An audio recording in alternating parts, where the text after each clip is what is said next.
I think the enthusiasm has always been there, and it's a very upbeat course, and the students are very engaged with the subject and always have been. I think it's the nature of the industry. I think it's a tough industry.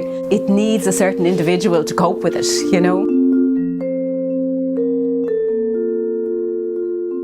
Well, the course is running for over nearly 30 years now. We were always a kind of a fine art really based college for years and years, and then the design faculty came on board, and then fashion was a kind of a natural progression from that.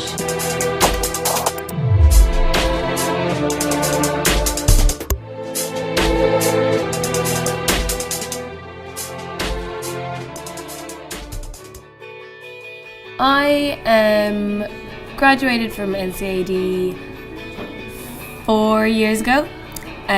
I went there straight out of school, so when I went in I was 17, and I went in originally not knowing that I was going to specialise in fashion. It's not that there is not a fashion industry in Ireland, because there's definitely designers in Ireland and craftspeople, and you know what I mean, there's a lot happening there, and even some of my work is still done in Ireland. A lot of my hand knit is done there. I'd like to think a designer can get educated to a degree here and perhaps even be based here. So in terms of young design, I think there should be mentor programs put in place. I think there should be government support put in place. The talent is exceptional. You can see they have to go abroad, and when they go abroad, you have people like Simone Rasha and whatever, J.W. Anderson. There's talent there. It's whether we respect the talent that's here. That's my big problem. I think as a fashion student graduating in the next couple of years in Ireland, I think a rite of passage is to go away and work. I think the one thing we've got to remember is we live beside one of the world's greatest capitals, London, for fashion.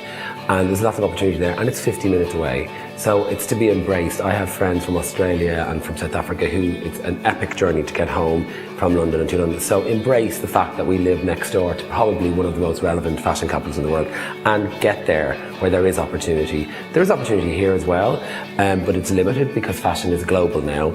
So I think everybody who does well emigrates for a little while. I hate being the person that says that, but I think that's a rite of passage of students.